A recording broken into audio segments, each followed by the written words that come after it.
people, not for us. Yeah. Oh man, we're live now. But yeah. So to continue the conversation, there's also a Grinch horror movie on Amazon that's it's awful, but it's good to watch. Like it's something you had. It's called the Meme One. It's definitely something you gotta watch. It's I think the copyright ran out on the Grinch, and they were too afraid to like have Grinch references in it, so it's called like the Meme One or Green Guy or something like that. But like now that they realize like once the copyright runs out, you can just call it anybody whoever you want to. The Popeye movies are like they refer to him as Popeye the Sailor Man. I'm like, oh, this is great. So like anything old Disney like the Mickey Mouse stuff, Winnie the Pooh, anything you can use it for what you want to now. There's no copyright at all, so you just take that. You can take their content and do whatever you want to with it. I mean, it's not like paintball players have ever taken content from anybody ever and used it, like to make jerseys or anything. Never. But like now it's legal for those. Yeah. But like there's You some think of the about it, worst. you can make some sketch stuff with like Winnie the Pooh. All of a sudden, just goes on like rampage, and Tigger's actually mauling people instead of giggling, and you can go really sideways with a lot of that. Oh yeah, like a Vietnam vet. Well, like there's a couple of Winnie the Pooh movies out there. One, I think the second one's called Blood and Honey, but like it's all about like Winnie the Pooh and Piglet just going ape shit on people. Like there's really no plot. I guess it's kind of like Terrifier, like no plot besides just to kill people. Like that. I actually like the Terrifiers. Terrifier is so bad because it's like there's really no plot besides he's like, oh yeah, he's just killing people for no reason. Like some of the people like he kills in awful ways, but like it's still good to watch. Like I just watch it. Like there's a fourth one coming out. The guy that plays Art the Clown will be at he's gonna be at 3 conventions in this area this year, and then like he's also gonna be in a couple other ones. So I'm gonna go get autographs from him. Like I got a Funko Pop somewhere. I paid $120 for it, so hopefully it's worth some money after he signs it. But yeah, like no, it's fun though. Like horror movies are like the horror conventions are great. Everybody's just weird and they don't care. Like it's just great. Kind of like paintballs. Yeah, well, yeah, but except for people at conventions take showers. But yeah, you lost us. The weirdest thing was a couple of the Cenobites from Hellraiser, the original Hellraiser movies. They were there, and like they're both British. So actually, and Pinhead was there too, and so was the girl from the main one, and so was a kid from it. But like the Cenobites, they were so damn nice. Like they were having conversations with everybody that came to the table, like having like 15-minute conversations with everybody, talking about anything you want to talk about. Like one of them, he was talking about how he's like in Broadway shows and everything. Like he was the first Seymour Krillborn in England for a Rocky Horror Picture Show. I'm like, wow. But they were just having conversations. Yeah, and then like one of the guys plays Jason Voorhees. He's the biggest person I've ever met in my life at a convention. He was like he's at least like 3 or 4 inches taller than me, and like bigger. I'm like, oh good lord! Like he was super nice too. He kept giving me crap because like he was asking why me and Kim weren't dating. I'm like because she sucks. Scorched Earth. What's that? Scorched Earth. Yeah, I know. We're gonna talk about that. What are you talking about? But yeah. Anyway, yeah, we're having a casual conversation that just so happened started at the start of the show. You ding dong. Anyway. Well, this is typically the 30-minute mark. What? I said this is typically where we go like at the 30-minute mark. Nah, we start. We go to strip clubs at the 30-minute mark. That's just what it is. And that's okay, all right, guys, I'm out. That's it. Once we hit a certain threshold, he's like, all right, yeah, all right. I invited. Get especially weird. Time to dip.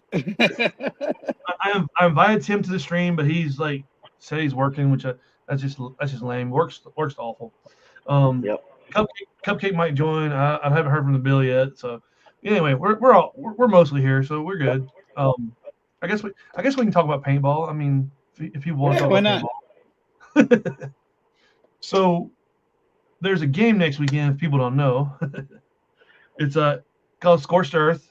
It's at Black Ops Fayetteville, which is probably the best field in the area. Even though I can't say that since I work at a different paintball field, but it's the best paintball field in the area. So yeah. Well, yeah, but we got a great relationship with the people that work and run your field. So, we find a way to interact with each other pretty well. Yeah, it's fun. Like working in paintball is weird, but anyway.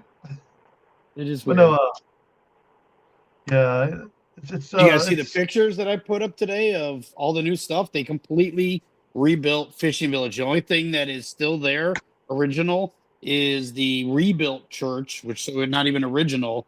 That one that has kind of like the second floor you can kind of go up to.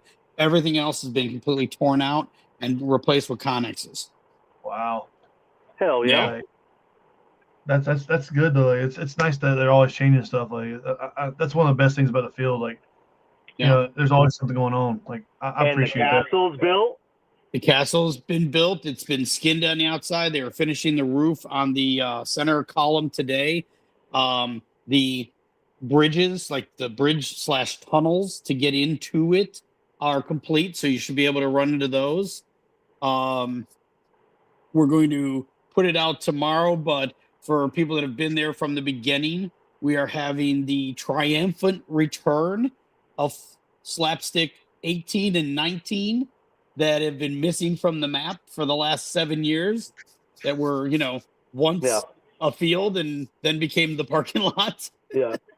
And so now that the castle's complete, and the cemetery across the way from it is getting mostly complete. It's in good shape. They want to add to it, add some more flair to it, but it's definitely ready and playable. We're going to add those 2 slapsticks out there. And then, everybody's gotten that joke that we're there when we showed up on a Thursday and 2 of the mission slapsticks were missing because it was a surprise. We built a parking lot. We made it bigger. Isn't that great? Yes, but damn. So I had to rewrite the game on Thursday night. Damn. Yep. That's always fun. So yeah, and I'll take Nate energy towards that kind of stuff. I'll take that all day. I can rewrite a game. I can do all kinds of stuff. Yeah. We have a couple other surprises coming out over the next couple of days. Stuff we've been working on in standard fashion. Nate or Josh or somebody, at the last seconds, like I can get that done for you. I can get it done in time for this game, and they do. And so we got a couple surprises coming out in the next couple of days that I think people will dig. One of them, I'm just going to give you a tiny little preview on Sunday and let you kind of figure out what we're going to do with it. That'd be good. Like it's always nice to have surprises. That's one of the things that gets stale with like going to games over and over again. Like if you've been there before, nothing changes. It doesn't feel new anymore. Like it's always it's doing the travel thing. You always go to different fields. Like you've never been to a field before, you don't know how it's going to play. So it's always exciting. But like if all you do is go to the same ones over and over again and they don't change, then it gets kind of stale and boring. But like it's nice knowing that stuff changes. Like I like the fact that the field changes, the game changes. It makes everything feel much better when you actually go there and like you don't know exactly what's going to happen. Yeah, and that's always my goal when we do this is I try to keep about 85% what you sort of expect. I try to keep a very strong shell, basically, of I know I'm going to get this, and I mean it in a positive way. It's a certain type of play, a certain amount of these different kinds of missions to interact with. Everything from you just want to go gunfight at slapsticks to high-level missions and kind of have that all mixed in there. And then I try to change about 15% of what you're going to face. And that's sometimes mixed in between what Nate is doing on the field and things that we want to add to the game, or, hey, you interacted with this last year or the year before. Well, here it is again, but in a completely new fashion. Yeah. So, just because you were successful doing this before, if I'm giving it back to you and I already know you know how to solve it, that means I probably adjusted it to make you have to relearn how to solve it or deal with it or whatever. I try to do those kind of things, especially if it's something that people really enjoyed. I try to make sure that we can use it again somewhere else, and it has to be we try to plan props and different things like that, sometimes 3 or 4 years in advance, to where we want it to end up going. So it kind of has a life cycle almost, if that makes sense. Yeah. Yeah, it's nice not knowing what's going to go on exactly. As long as we know that Char's going to fight each other eventually at one point in the game, I'm happy. That's Definitely will happen. That was my favorite part of last year. It made my heart feel good. Like it was just such a good time. Like made me giggle. And that's an interactive thing I get to mess with every single year, is do something different with Char, and find different ways to let Char, because being on Char for the people that are on Char could get boring. We know. You know what I mean? But it could get boring for them too. So I try to make sure that they have faced new challenges and new things. And yeah, you know, anybody that's commanded the game, specifically commanded the game, you know, you've run into Char in like a variety of different ways. They're in my way. They're on my way back to the base. They're somehow right outside my spawn. Like, what's going on? And are they actually fighting me? Or are they fighting them? I don't know. So let's see. And, you know, that's the kind of stuff that's fun to do with it. Right off break is always great. Yeah, that was fun. And Bishop, and then them stealing a tank is great. Yeah, the first year we did it with Bishop. Bishop was he playing for you? Yeah, the New York guys. Okay, so that was the year that I put him just out of sight, but just outside your bases. And I came over to kind of, you know, I do about an hour into the game. I check both bases, just kind of check in, see how things are going. And I stop over there, and he's like, "They were right outside our base. I got like 3 running steps. I got shot in the face." And I'm like, "Yeah." He's like, "What the hell did you do that for?" I'm like, "Did you expect that to happen?" No. You know, like, you understand, I'm playing a game against the players. Me and Tim just called you and said, kudos. Yeah.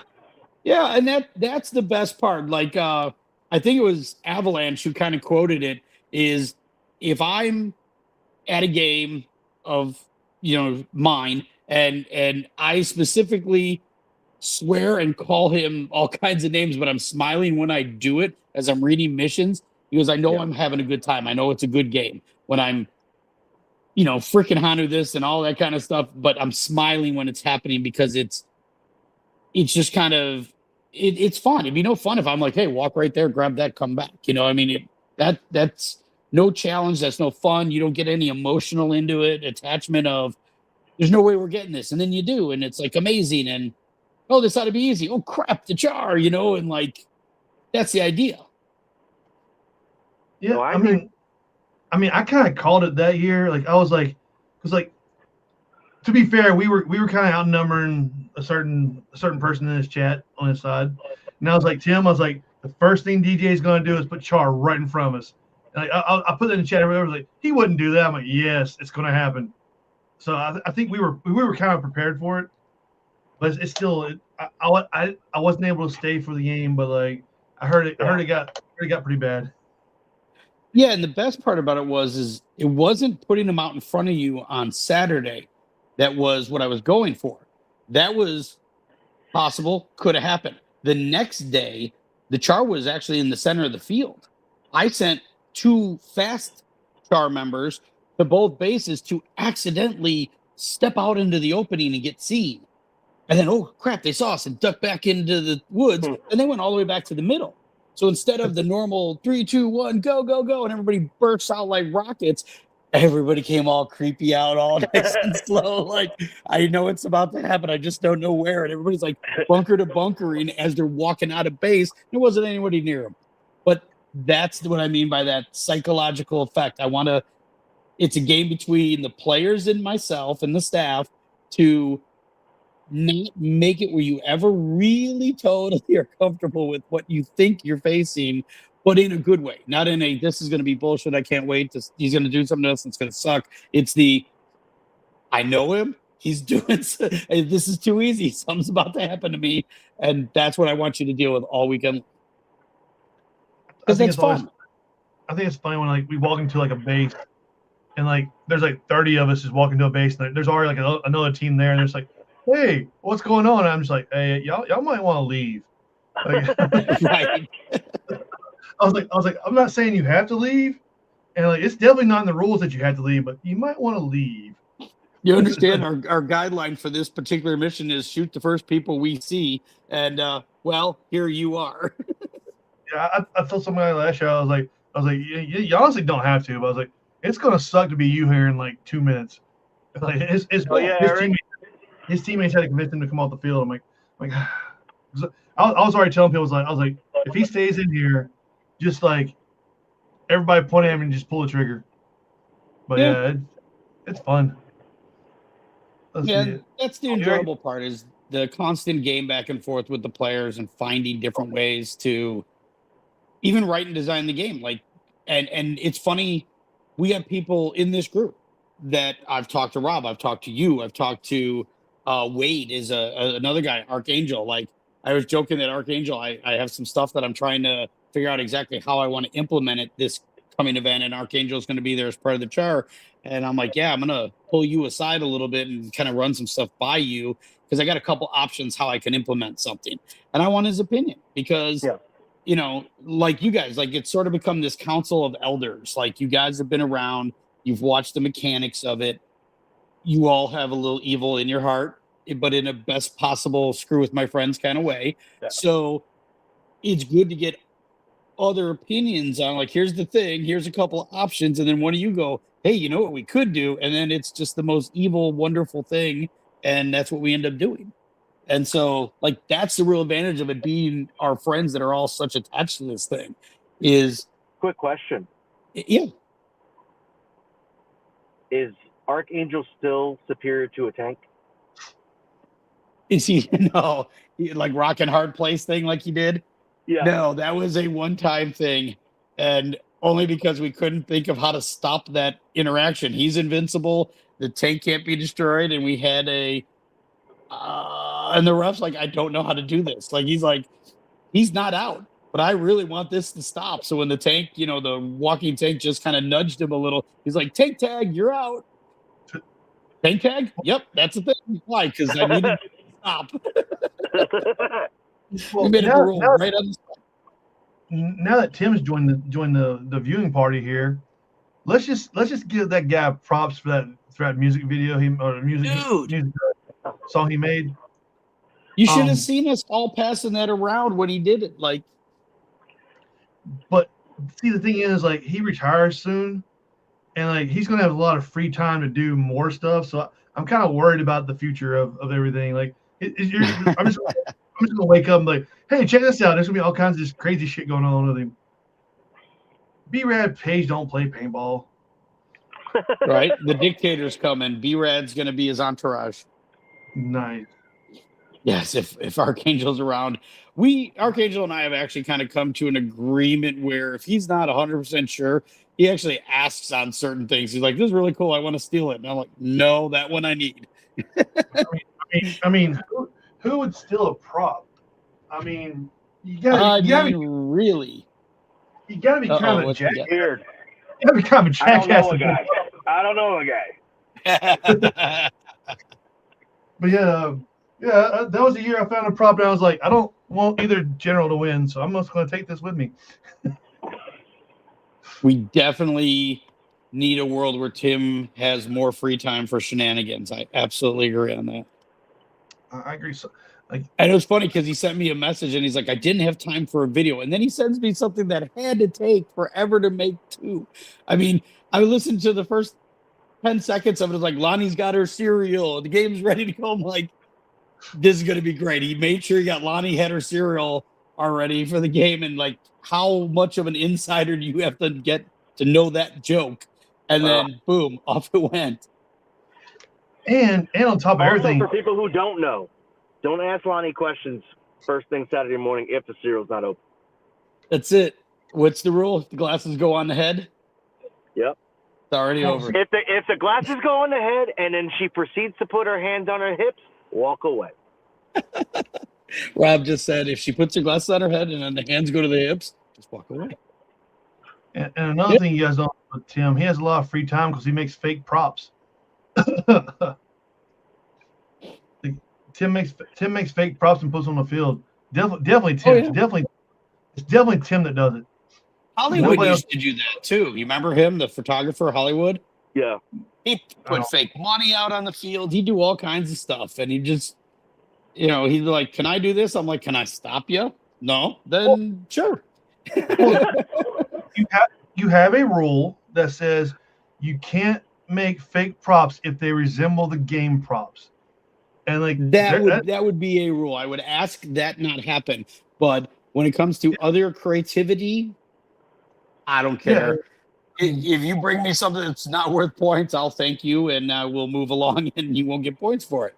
But I mean, because I've been at games, you've all been at games too, I'm sure, especially on a bigger field like a Fall to Gap or used to happen at Blast Camp a lot when we'd go up there to play, is they'd run so many different unique games that not every prop would get found. And then somebody bring you a prop from a previous game, like, hey, here's a missile head. Hey, that's awesome. It's not worth shit, but hey, good job. I'm sure Virgil's been looking for that for the last month. when we did like gangsters last year, Super Crack, and then the fake drinks. Yeah. Dude, I can't wait to go play Gangsters again. That game I did at Boss, the alien game I did at Boss, we had this team brought back this big ass crate.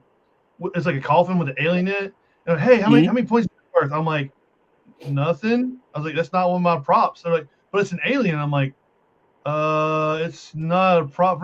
And then George was like, yeah, we put that out for Halloween like 12 years ago. And we haven't seen it since. I was like, yeah, it happens. Well, I mean, I think that kind of is fun. Who would spray paint a brick neon green? Like, who would go to Home Depot and buy neon green paint and then find a brick at their house that's not being used and spray paint it green? I mean, theoretically, if somebody did paint a green brick, who would do that? Like, exact process? I don't know. Some guy with a gray beard and free time. Yeah. And he might have a pink. I think that guy also has a pink mask in a case. Possibly in a case next to a green skull that he also didn't steal. I see a red mask, a blue mask, but yeah. But yeah, I was talking about. Anyway, yeah. So yeah, like I say, it's I got a shot point. Wow, Tater Lane's a long time ago. That's like fucking what, 14 years ago? Good Lord. Wow. Yeah, Brandon's bringing up a point where like we used to play out in the woods in a place called Tater Lane, and yeah, we were a bunch of idiots, and he got shot like 3 or 4. Actually, it's like probably 4 or 5 times point blank in the back by accident. Yeah, it was a good time. We had fun. Yeah. Luckily, there were no cows on the field because if there was a bull, you gotta look at his balls because that's just the rules apparently. Anyway. Okay. Yeah, we learned that at Tater Lane. But yeah. You had an interesting childhood. Explains a lot. I definitely wasn't a child. Oh, you're not grown up yet. I'm getting there. I'm getting old. Like, yeah. So yeah. So the starting point for the team that starts by the shop, is it still a 45-mile walk to the entry control point? Well, yeah. I mean, just based on where it is, it's funny because it's one of those things that's deceptive. It's from the blockhouse in camping. It's significantly closer from that blockhouse to the, field on that end, on the north end, the camping end, than it is from, say, where you have to put your mask on the south end and walk. But unless you're camping at the blockhouse, it's almost the exact same length of walk from any given spot. Like where Rob's campsite, we call it the fruit stand. Yep. If from the fruit stand to the field, just to get to the entrance of the field, is way longer than it is to walk from the point over. So it's just a strategy thing. And like last year, we saw the Commanders do the strategy of, in a lot of people's mind, the camping side at times has seemed to be the more playable, better side in some people's opinion. And so they try to grab it for Saturday. Last year was one of the first times that a commander went, I want the far side on Saturday because I know you're going to run us ragged. And when we're all gassed, all we have to do is cross the street on Sunday. That makes sense to me. I'm going to interject there. Yes. I started that. Well, that's it. But like, because I thought about it. I'm like, yo, fresh legs, take this walk. Yes. Yeah, and that's Sunday a legit sounds strategy. horrible doing this. But it's one of those things too that, like, look at the gamble that it was. Blue had gone out to such a lead because they had the, good side. They had a hell of a lead. And then I had Sunday morning packed like I do, because if I got to be up, I want to make it worthwhile for you to be up and be there. There was a low turnout from Blue. That's all by choice. You can choose to not wake up and go to the game. I can't make you do anything. But if you know anything about my games, Sunday morning's pretty loaded on purpose. If my refs and stuff and everybody has to get their butts out of the rack, we're going to make sure that if you do too, you have the potential to be rewarded. If both sides show evenly, then it ends up even. If one side does a better job of getting their people on the field, they're going to benefit from it. And they benefited so much that the rest of the day became a straight neck and neck, and it came down to final battle, which is, from a producer standpoint, we had a scenario at Hawaii that going into final battle that one side could have won by 1 point. Now, it didn't happen. The side that was up ended up scoring more during final battle. And so it was, it's not a crazy lead, but a decent lead. But there was math that had the side that was behind scored just 2 extra flags during final battle than the other side. They would have won by 1 point, because we had a bunch of these little 1 point duck props out there. And the way it jived, like, I wanted that so bad. You have no idea how mad I wanted to announce a 1 point game, because that's as good as it gets. Damn. It would have been really cool. It was a great time, and it was fun how it played out. Everybody had such a good attitude. It was neat.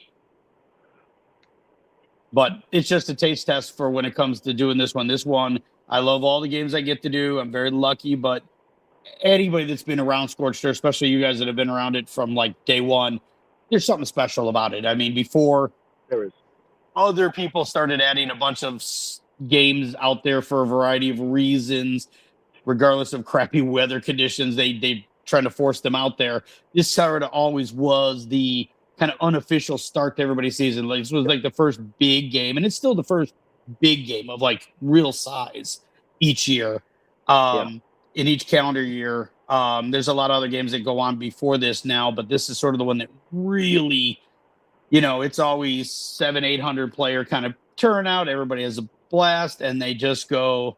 It's a great way to open the season because, straight family reunion. Yeah, I mean, I've been going since the first one, so it's been evolving, and it's the first few times I was there, the rainy season definitely hit us hard, but it hasn't been that.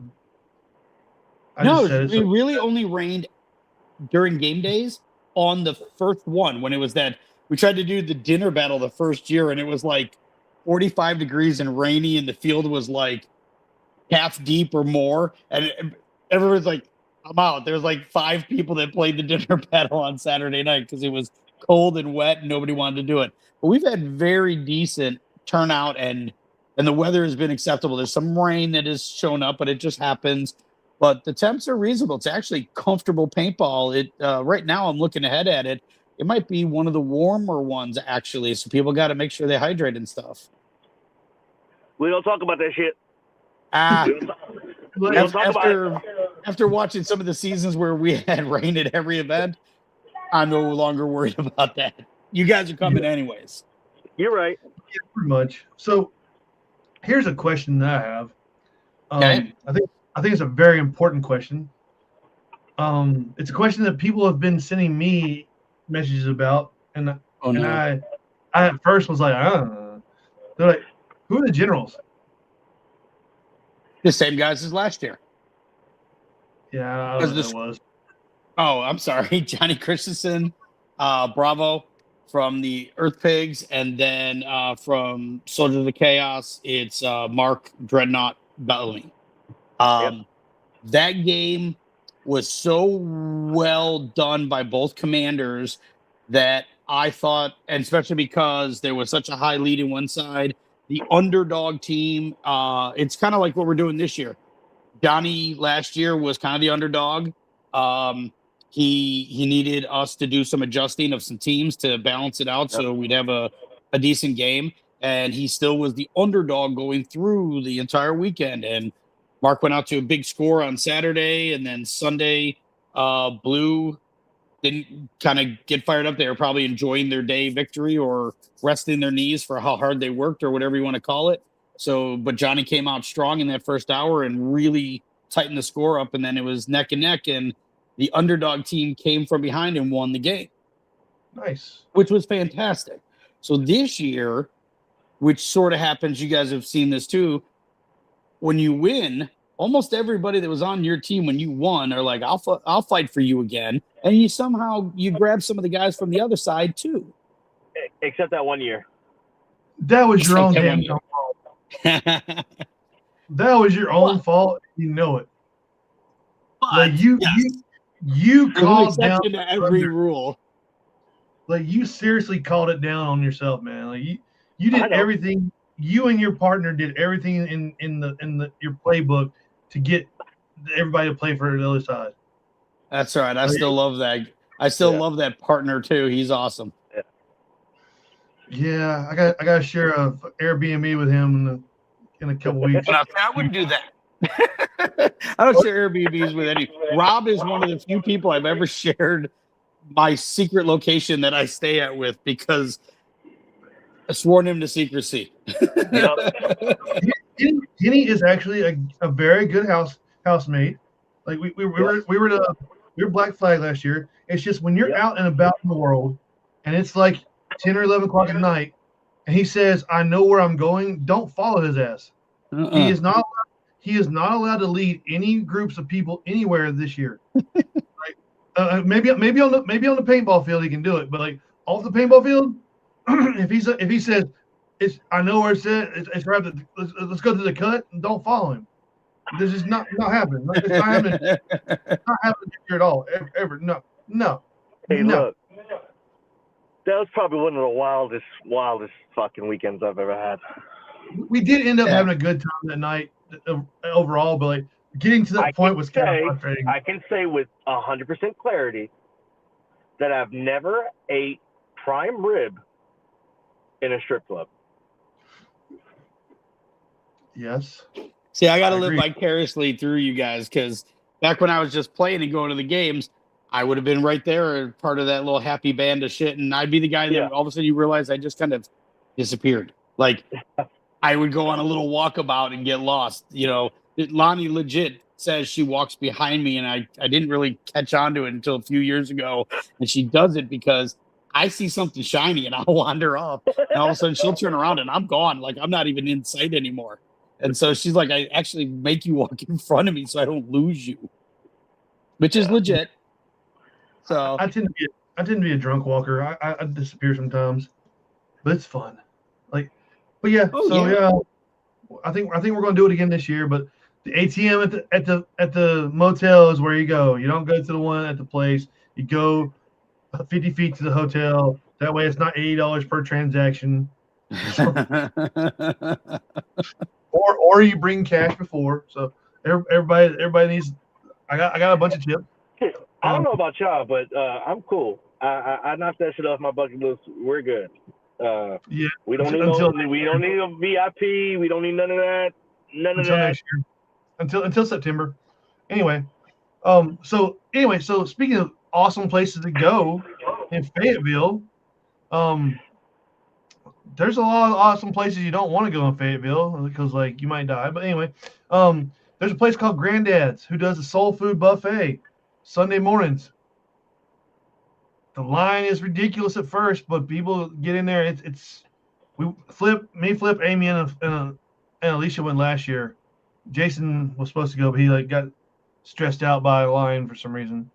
Anyway, so it was legit the best buffet I've ever had in my life. It was all legit soul food, fried chicken, mashed potatoes, gravy on everything. It was every year we say we're going to go to this place called Granddad's, and like I've been to multiple different Granddad's in Fayetteville, and even some that weren't called Granddad's that everybody said was called Granddad's, but this one was just hands down the best place to go.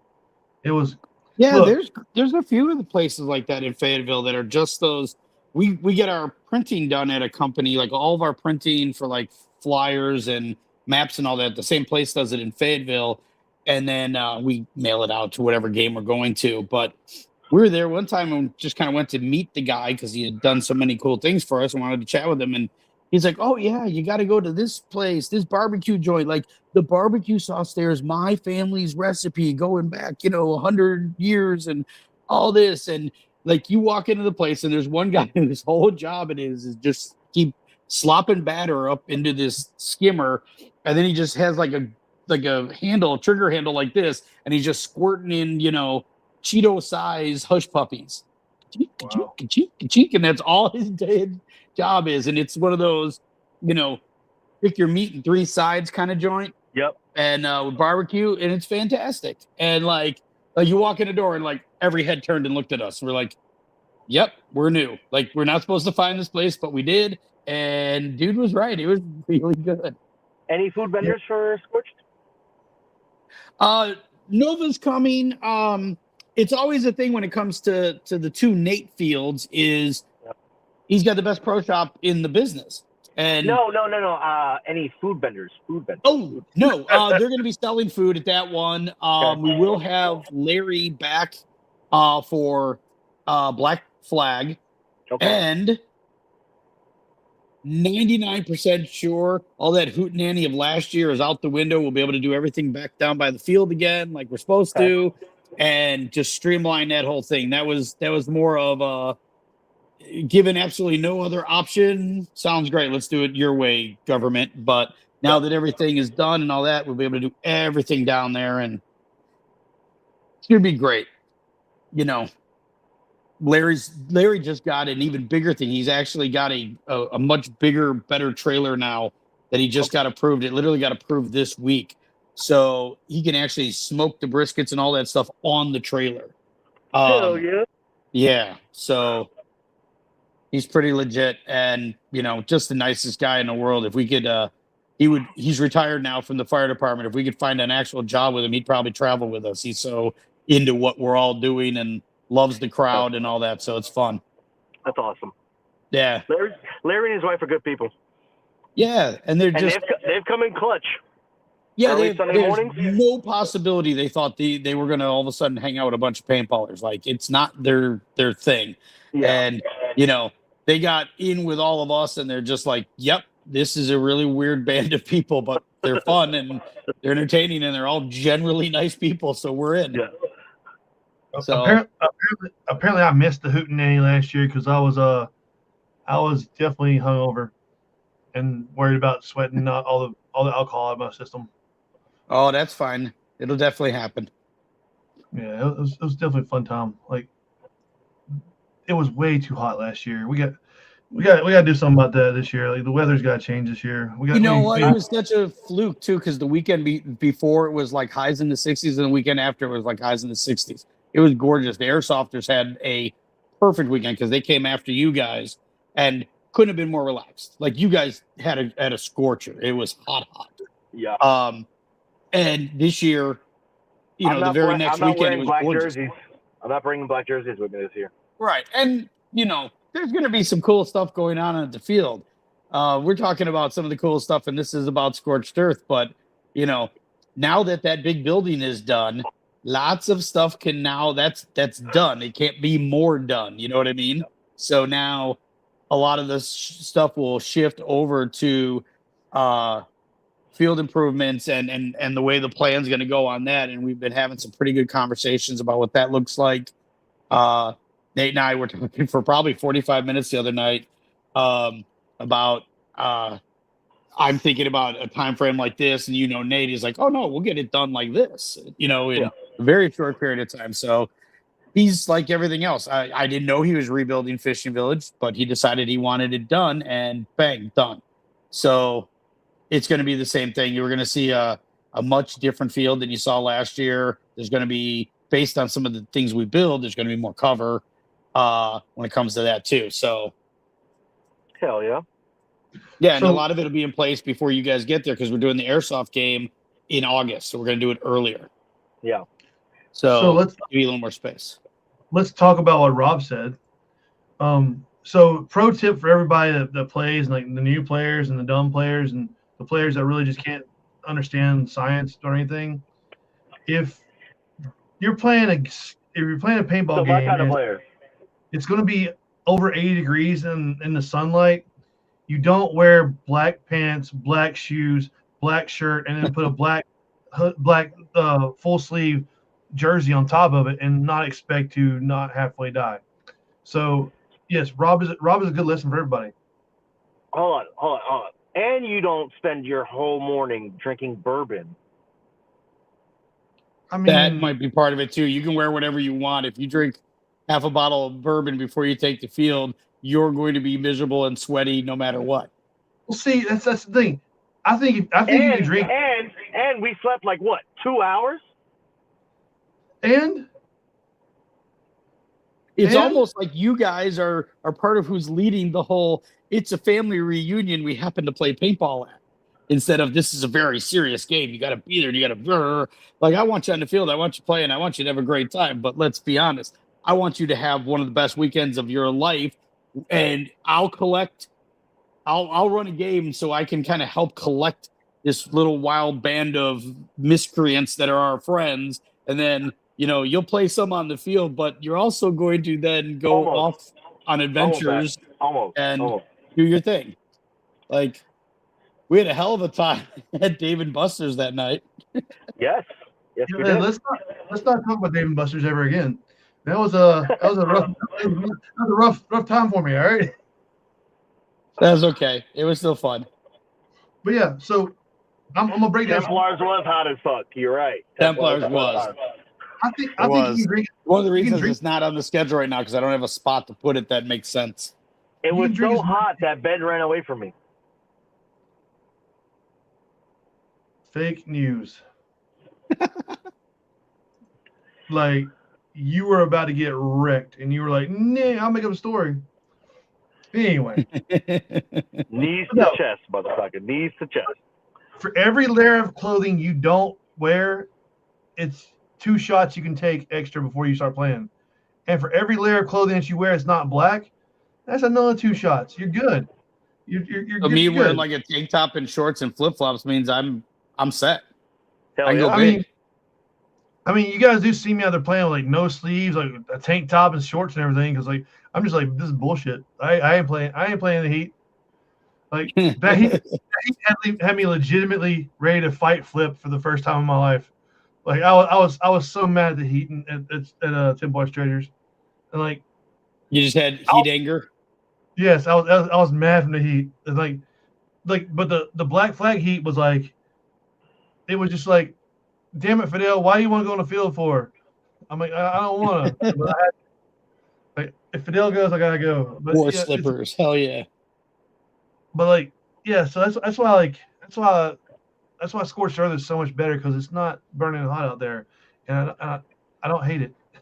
Yeah, and like the first year we did Black Flag, when we first were like not last year, but the year before we did the game there, and it was perfectly fine. The temperature was reasonable. We all had a good time.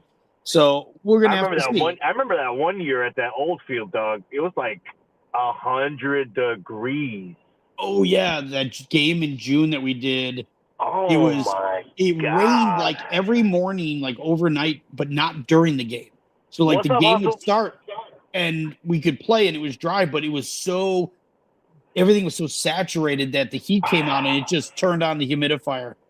Dude. That one was rough. That was legit rough. I forgot about that one. I knew last year that Black Flag was going to be hot because like we went to the beach the first day we got there, and like normally when you go to the beach in September, it's kind of chilly out there on the sand. Like we were sitting like no shirts on, wearing shorts. Like, man, it's warm out here. I'm like, oh shit. Yeah, it was such a fluke weekend about it that like we're watching the weather. I'm like, it's been gorgeous for the last 2 weeks, and it was gorgeous 2 weeks after that, and just had that one weekend where they're like, Satan's butt. It's going to be hot, man. And it just was. And that's why, like, normally I'm kind of like cruising around by everybody and I'm like, hey, everybody good? Yeah, man. You having fun? All right, get out there. Have a good time. I just kept going around like, you're hydrating, right? Like, I was like trying to like check out people and like try to encourage them to go out there and get in the fight. I'm like, hydrate. I don't want to be calling no ambulances. I don't want to have to do any of that.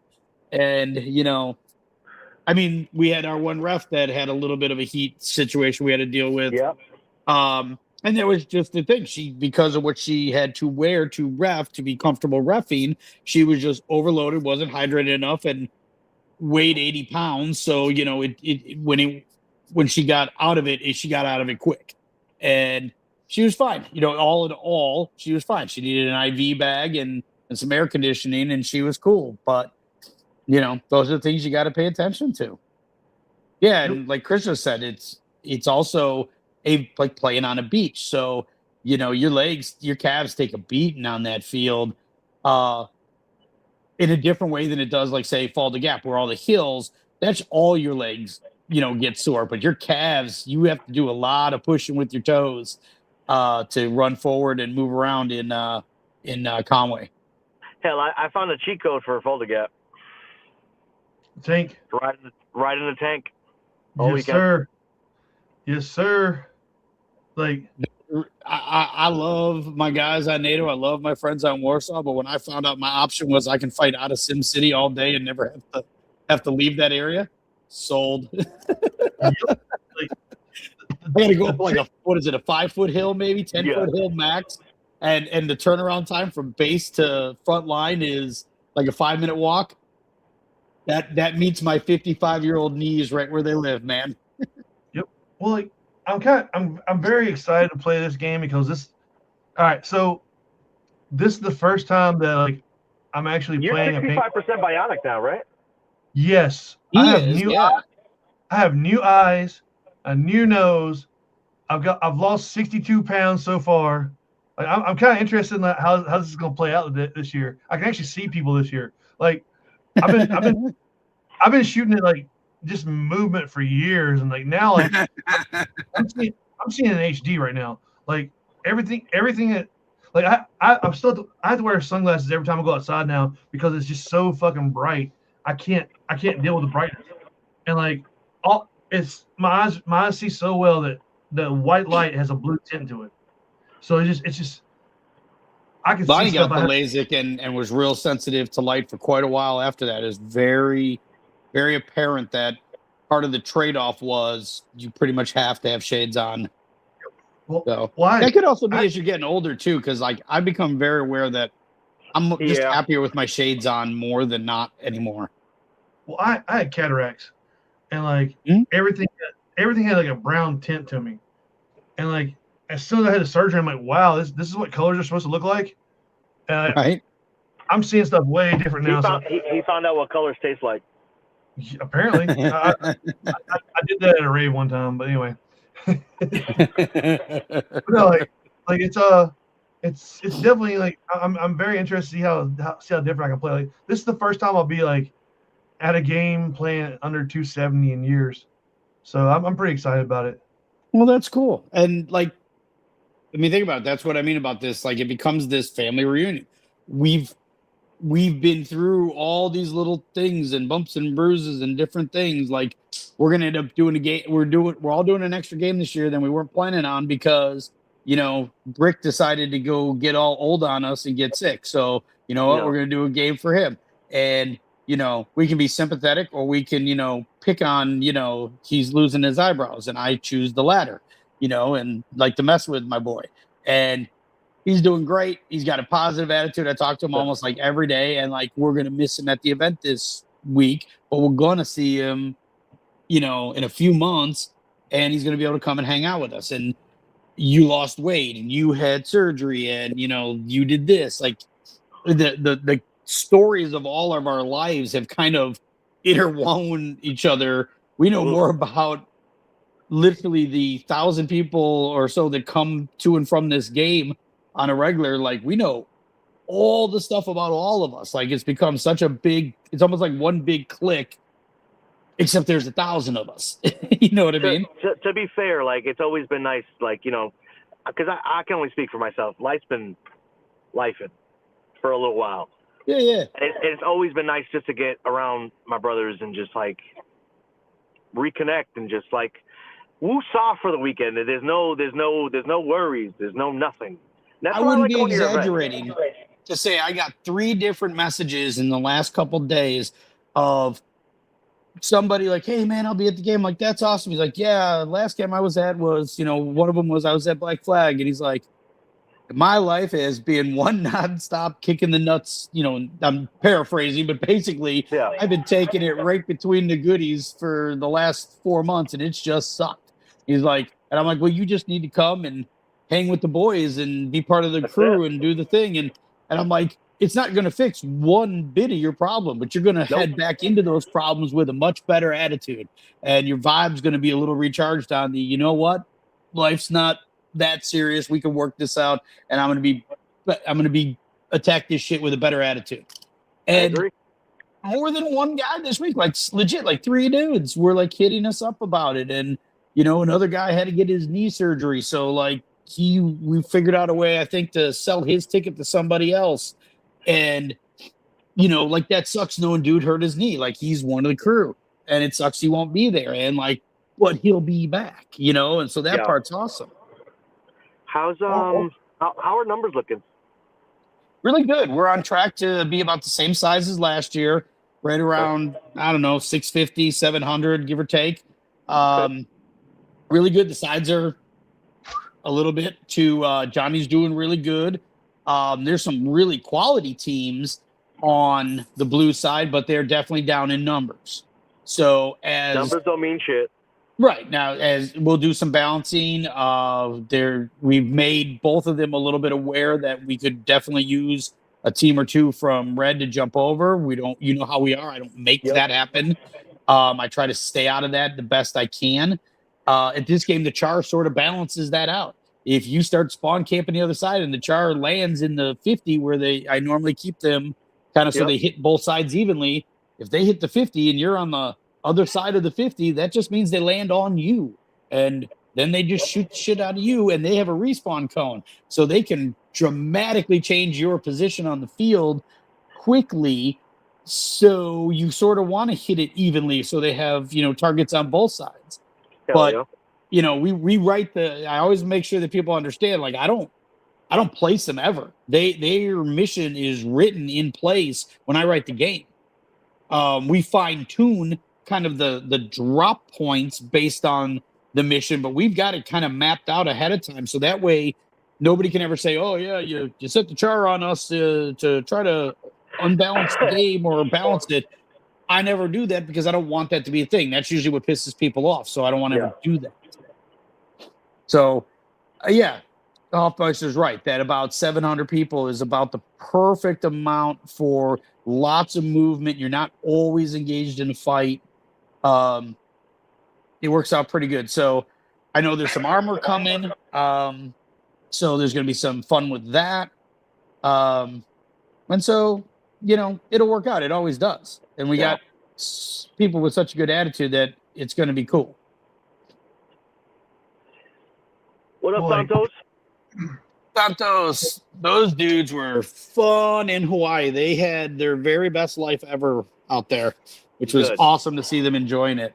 We had like babies in the group. We had spouses. We did a wedding. Somebody showed up to the wedding. Now, it was great because the casual wedding that it was, I could wear shorts. And I'm like, just so you know, your minister's going to be barefoot for the wedding. Like, that's how this is going to work.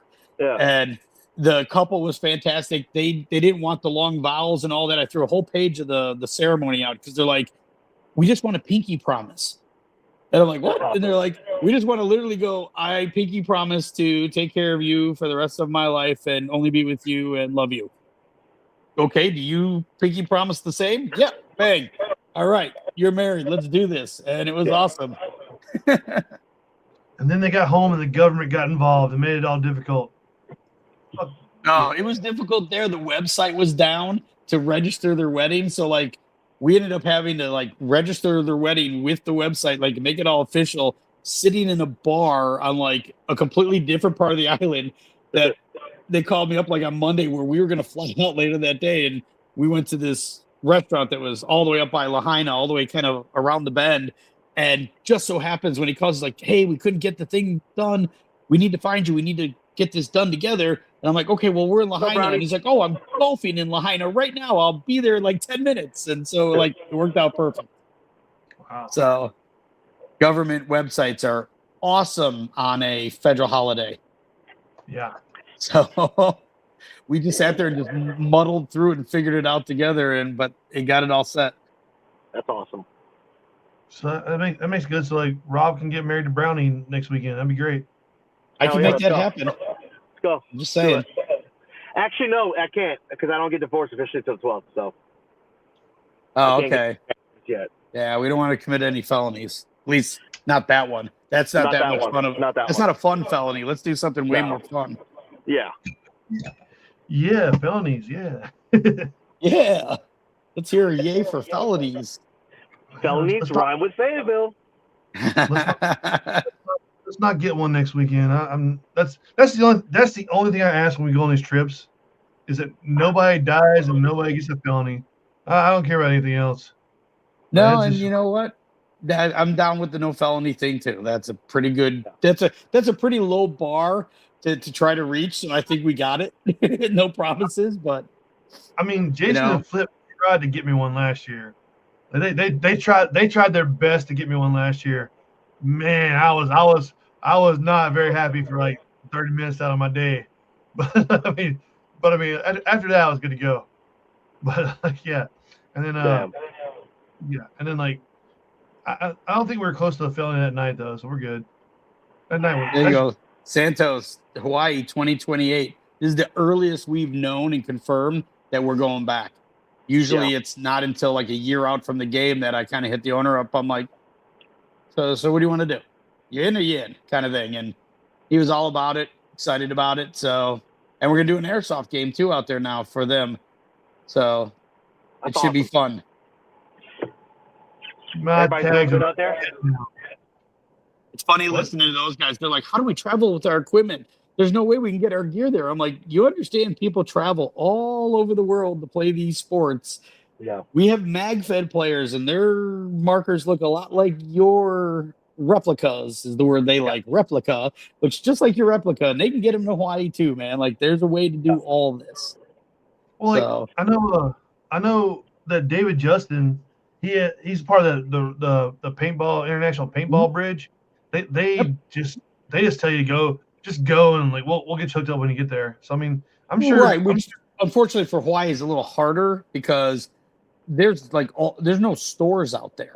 They have to buy everything online and or if they come to the mainland to do stuff. Like Maui doesn't have a store. They have a field, but they don't even have a store on the entire island. And there's not enough reason to have a store either, to be fair. Like the equipment nowadays isn't like it was 20 years ago where, you were constantly having to rebuild the inside of stuff and loaders more or less last as long as you get a new bug in your butt and decide you want this brand new loader.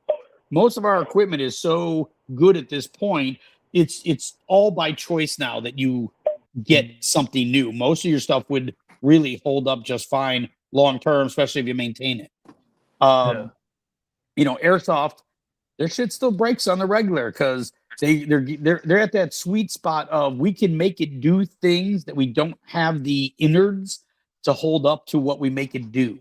If that, you know what I mean? That kind of sounds weird, but back in the day, that was paintball guns. We can make them do the thing, but every single time we fire this thing, we are kind of wrecking it a little bit. Because the internals aren't at the level where they need to be yet. And that's where Airsoft currently is. They can mod out these guns to do some really cool stuff. And every single time they pull the trigger, they are wearing it down and breaking it as they play with it. So, then Kim's right. You just take the reg off of your air tank and everything else goes in your checked bag. If you're really worried about it or you have more luggage than that, then you don't want to pay the big fee. The other thing is you can ship UPS store to UPS store. and it never leaves UPS custody. You hand it over the counter to the UPS guy, and they'll ship it out there, slow or fast, depending on your price. And they'll store it at the receive store location for 7 to 10 days for you at no extra charge. Yeah. So just set your box in the corner. So you just show up to the store with your little kind of claim ticket and can just grab your stuff. And there's not nearly as much worrying about them like, hey, that looks like a rifle that you're about to check. We might need to open that up as TSA, even in the back, in the underneath where all the luggage gets checked. They still check some of your stuff a second time if they see something in the scanner that's kind of hinky to them. When it comes to something like a UPS or something like that, once they receive it, it basically goes because there's nobody on that plane but the pilots. Yep. Yeah, Rob, how's it work out for you when you fly with the paintball gun?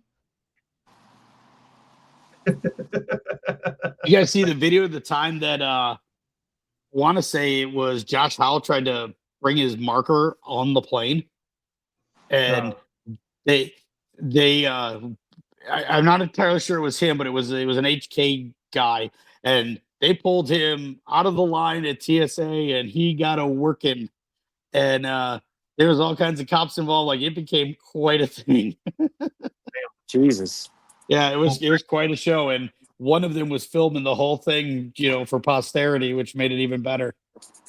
Well, apparently you get a $750 fine for bringing smoke grenades on a plane. Yeah, that should sort of be self-evident. Don't bring smoke grenades, They only had it in words. They didn't have pictures.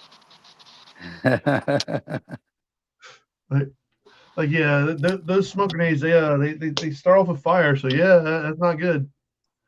But yeah, it's good times though.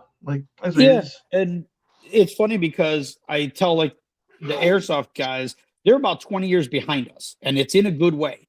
They're where paintball was as it was still cresting upward on a very fast track.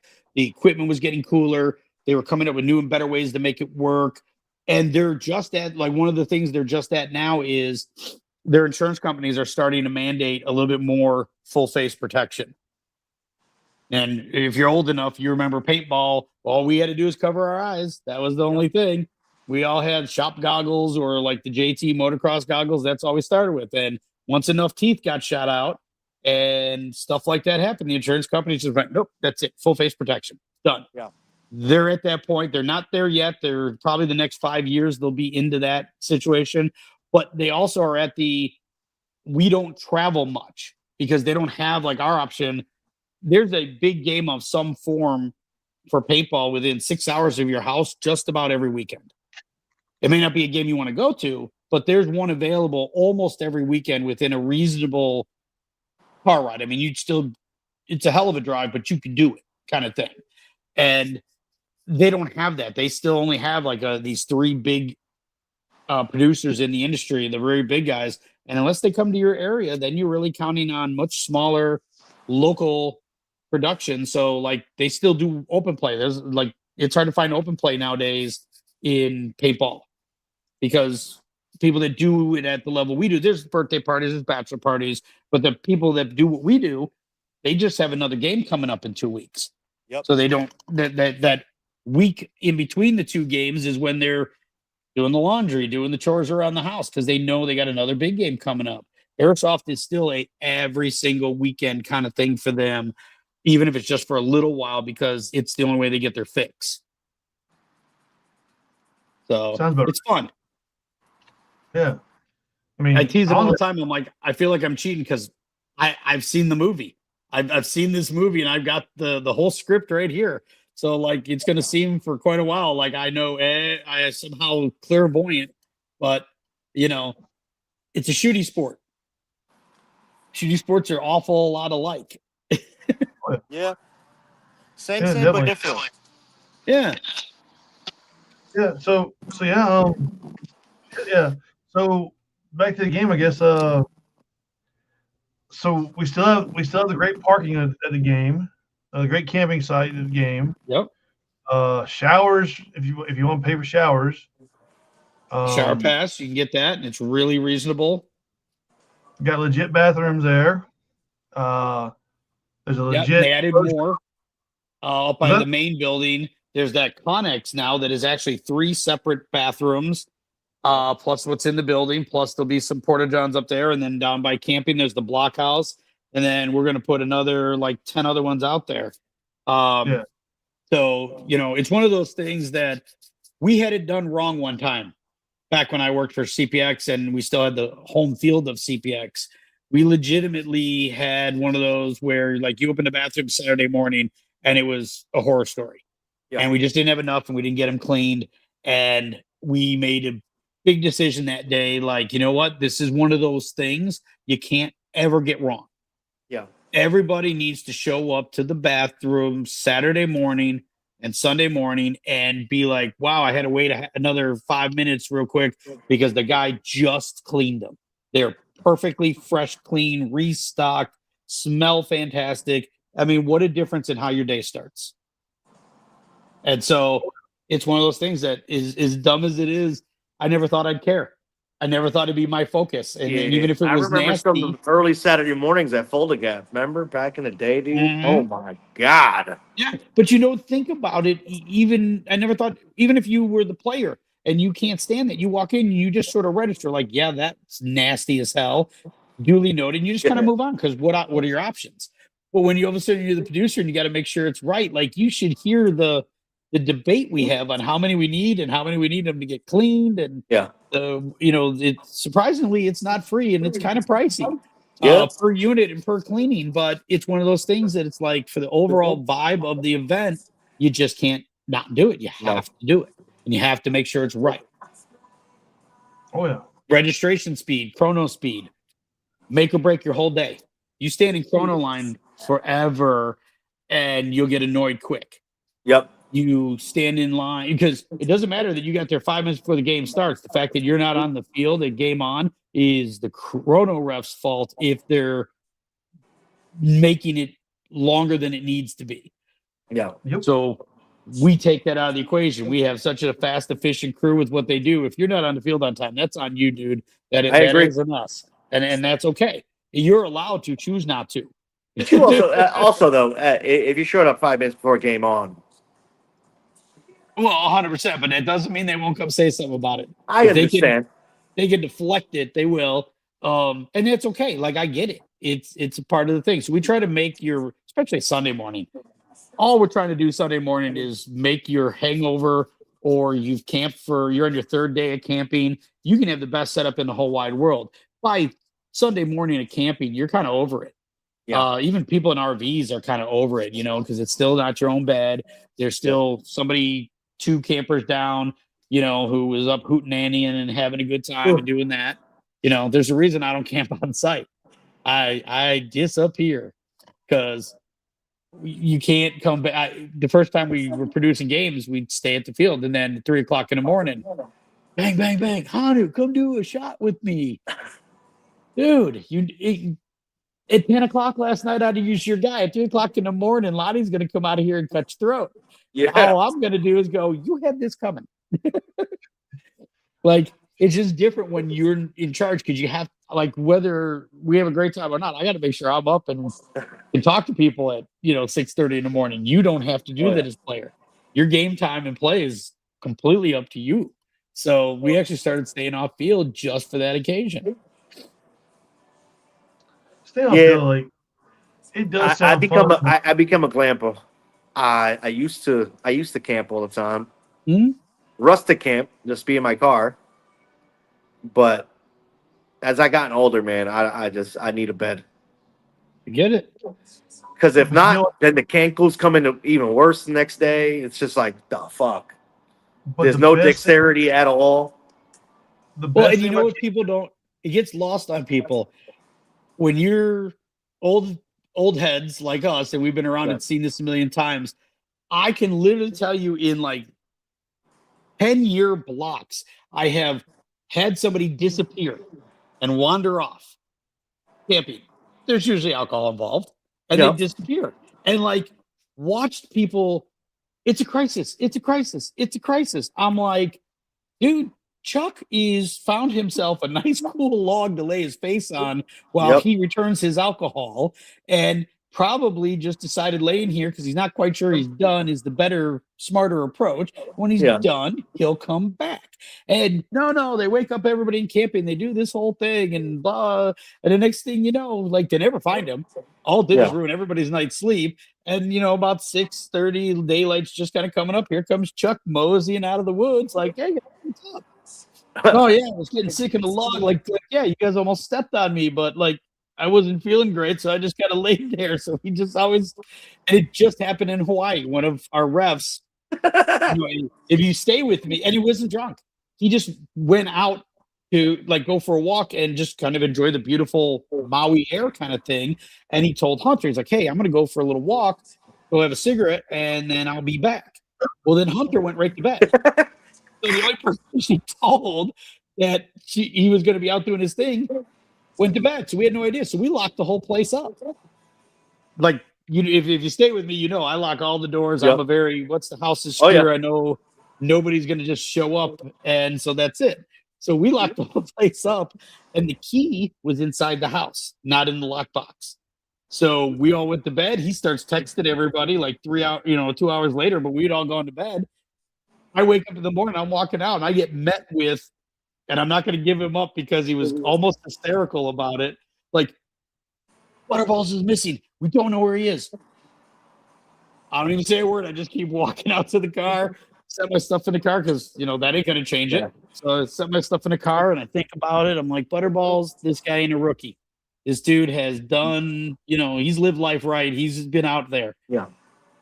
There's the ref's car right there. Man, let me walk back. Oh, no, there's no keys. So that means one of them has the keys because we had this little table where everybody threw their keys kind of thing. So I go over and I go to tug on the door, and it's really tinted windows because it's white. So it's kind of pulling the door. Nothing happens. It's locked. And then I just hear of the seat going up. He pops out of the door, fresh as a daisy. He's like, hey, good morning, all that. And meanwhile, hysterical guy's inside, so kind of hysterical about the thing. I'm like, he's fine. That's a grown-ass man. He had keys to a car, and he had his wallet. He could be staying at the Sheridan right now for all we know.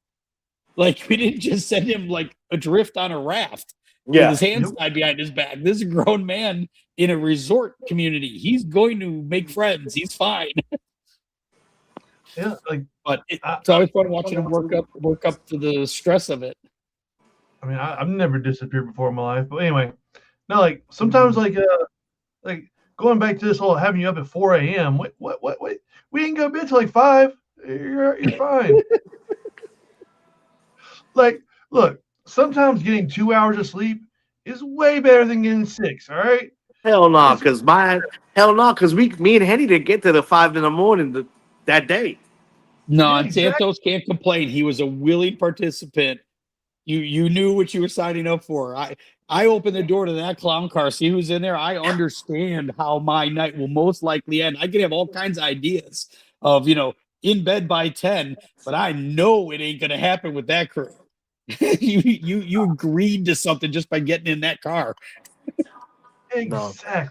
And it was fun. It was a good time. It was a very good time. That's the thing. A couple years ago, got in at 5 o'clock in the morning. Got to see almost see a murder across the street. Got in at 5 in the morning. Woke up at 7. Almost witnessed a murder.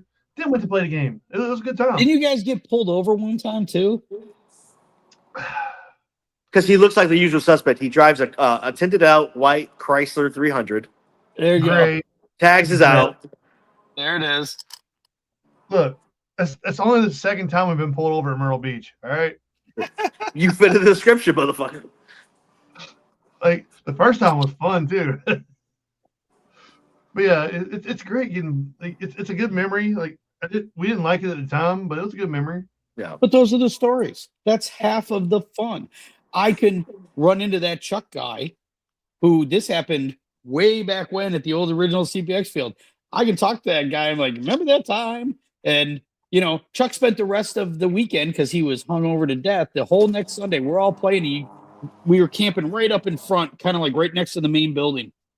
So as we would come out to get our, reload and get all ready, all you saw, he had one of them little tiny, they say it's built for 4, but you can't even put one grown man in it, tents. and he had his legs sticking out, so it looked like the Wicked Witch of the West like dropped the house on her thing. So there's just these 2 feet sitting straight up from like the knees down out the zippered closed door, and he slept all day just like that, and it was a riot. Every time you walk by, you'd give him a little tap in the foot, and you'd be like, I'm okay, cool, and we'd move on. But you become famous for that. Some of the best stories start with, so there we were. Ben hit me up and said, no, we won't be out late. And then everything after that is the story. Pretty much. Like it's right. Yeah, you can't leave at like 12 and not expect to be back at like late. Actually, we left early that day. Again, it's not just the timing. It's who in the crew walks up to you and be like, hey, you want to go with us? Oh, boy. You always say yeah. There's certain crews I can go with them. Like, we're going to go have a nice kind of quiet dinner. There'll be some chuckles. We'll go to the hibachi up there in Fayetteville and it'll all be chill and we'll do our thing. And then there's the other guys who walk up and you literally watch them just slide their hats around backwards. Like, all right, I'm in game mode. This is about to happen. This is going to be epic. You're going to reach in your pocket and realize you were treating the ATM like it was a slot machine. Because there's just no receipt regrets. after receipt after receipt. Yep. No regrets. How was last night? I don't know. Let me see how many receipts are in my pocket. Oh, I bought a round for the whole bar twice. That was Sunday morning, friendly. Sunday morning regrets are just the best. Well, I mean, you know what you're kind of signing up for. Yeah. Pretty much. And that's the best. That's what I love, that's part of our events. That for every person that sits quietly around their campsite starting at 6 o'clock at night on Saturday night and just has the best little time sipping on a coffee with a little Kahlua in it or something like that, and they're just having a mellow time. And then there's the other crew that are like, cool, as soon as these old farts go to bed, we're going to head out at midnight and really turn it up. I think that's great. I think that's fun part of it. It makes it part of the overall performance of the weekend. Like, I'll run you a good game, but it's not the only reason you should be coming to these games. It's the weekend with this band of crazies and all the fun you can have with them. Every event I go, good. Every event I go to, Tim invites me out to go somewhere, and then like Rachel denies the invite. Trying to look for one. I'm gonna find it. It's 4W smarter than all of us. What up? What's it called? Hey. Tim's always like, oh, Rachel decided to leave early. Oh, yeah, that's what it was. Yeah. Rachel's smarter than all of us. Well, he wasn't getting that much trouble. Trust me, I get in a lot less trouble since I met Lonnie because, she's definitely smart enough to be like, okay, dummy. How much trouble can Tim get into drinking craft beers? I mean, you can't really get in that much trouble. Well, for him, it's not so much that he gets into trouble. It's he doesn't blend in. He's 11 feet tall, so he stands out in the crowd. Like it's like saying, Henny will quietly sit in a bar and not draw any attention. Well, that's probably not going to happen. No. There's no way if you were at the same bar with Henny and it's after, say, midnight, that you didn't know exactly who that guy was. Tim's even harder to hide in the crowd now because he's all swollen and shit now. I know. Yeah, I can't wait for next weekend. Like just because like there's a lot of new stuff going on with me. There's a lot of new stuff on the field. Like plus like drinking's gonna be fun. I got to stop by the store and get some Four Locos. I'll put it over the corner so somebody can't mess with it. I move it around. I'll get out of the way. And we've had little things we've come out for to be part of. I was like, wait a minute. More or less, the crew has hibernated since Fulda, and this is the first real, like, hey, the whole band's getting back together. And, I know what's going to happen in the game. I have no idea what's going to happen with, like, all the other hours that we're going to be together. But I bet it'll be fun. Oh yeah, I gotta make sure the lawnmower cranks up this before. Yeah, I'm definitely bringing the tractor if it cranks up. I haven't cranked up like forever. So fun game next weekend. Scorched Earth. Oh yeah. Black Ops Paintball. I mean, you want to know? Like, I know I keep saying stuff from things that aren't the game we're talking about, but to me, they blend together on all the fun. Hoffmeister literally sent me a Hawaiian shopping list of find me this, because you can only get it out there, and they don't make two of the things he wanted. But I was very excited when I found like these Limu gummy bears, which is very unique to Hawaii gummy bears, and I'm like, I got that for it. And there's just a little note he put on, like a comment on somebody's picture. It wasn't even like a PM, but like it became a mission amongst everybody. Like, one of our boys needs something. We got to get this done. And like, we all just started asking around, and we're asking at the grocery store, and they literally hunted down like the one Portuguese employee because he wanted Portuguese flavored Spam. And if there was Portuguese flavored Spam anywhere in the city, she just assumed that dude would know. So we were chasing it down. Unfortunately for him, they don't make it anymore. Damn. Did you get a grass and coconut bra? No, he didn't ask for that. I think he probably has his own. Maybe. Goes good with the panda head. Yeah, panda head for a goat. I don't. If we start trying to make things make sense, my middle name is Hawaiian for sea turtle, and my wife calls me Coco. So Well, I know. Tim mentioned earlier he's bringing his son to the 12th time or whatever. He's gonna be 21. So, yeah. So crazy. So we should probably kidnap him and go out downtown for good old fashioned fun. Sounds like a signing fest. Get him drunk enough to the point where you get to actually autograph him. You want to know who went with you to have your great 21st birthday? Don't worry, we signed you. Yeah. That was a fraternity thing. Take you out, get you destroyed on your 21st, and then everybody would autograph you with permanent marker. We'll just tell Tim we're going to take him out to the KFC and drink some craft beers, and everything's going to be fine with him. He'll be all right. It'll be fun times. Every plan starts with no. Wait, don't say no till you hear the whole thing, and then it goes wonderfully wrong. And like he may need to taste his first Four Loko. Who knows? Oh, look, I'm excited. Giving him every shot you can think of that doesn't actually. Scotch and Kahlua, not a real drink. I'm very excited for next weekend. The kid's named after Lord of the Rings kingdom, so he's got to do something next weekend. I'm just saying, your real trick will be getting it past Rachel. Oh yeah, she might kill me, but it'd be all right. She's tiny. She's fine. Oh no, man! Somebody who has a pretty tiny wife, they're the scary ones because they've been fighting out of their weight class for years. They have zero fear, and they're like spider monkeys. I'll just blame everything on Rob. It'd be good. Oh yeah, perfect. That's all I do. Is it Rob's turn to take it for the team this weekend? Is that what we're just decided right now? Yeah, It's fine. It's fine. Rob takes it all the time. But that's how much worse could it get? Look, shut up. Oh, what are you gonna do? Not talk to me for another month? Dick. Wow. Exactly. Wow. Yep. Wasted some quality ass memes on your ass not reading chat, so fuck off.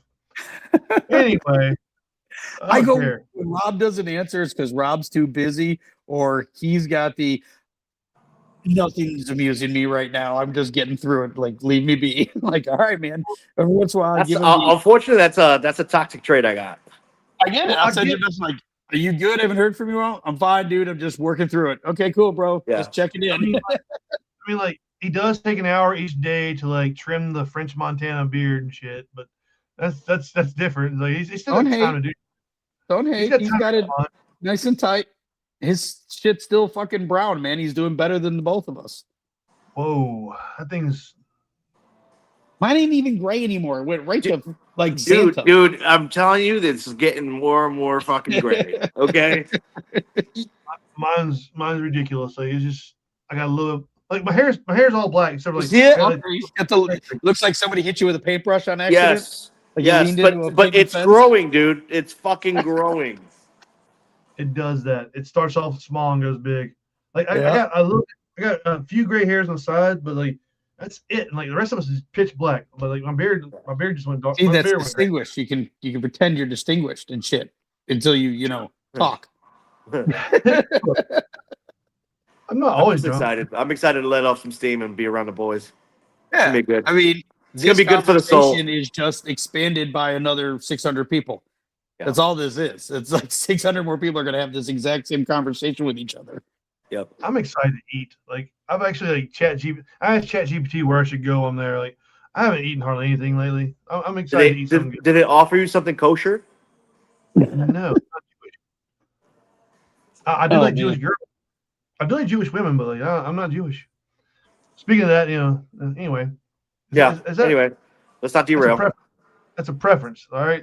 Yeah. I like going in underground tunnels and finding women. Whoa. That is not a rabbit hole I need to go down. They built an underground I'm not touching tunnel. it. It's too easy. This is how we get kicked off.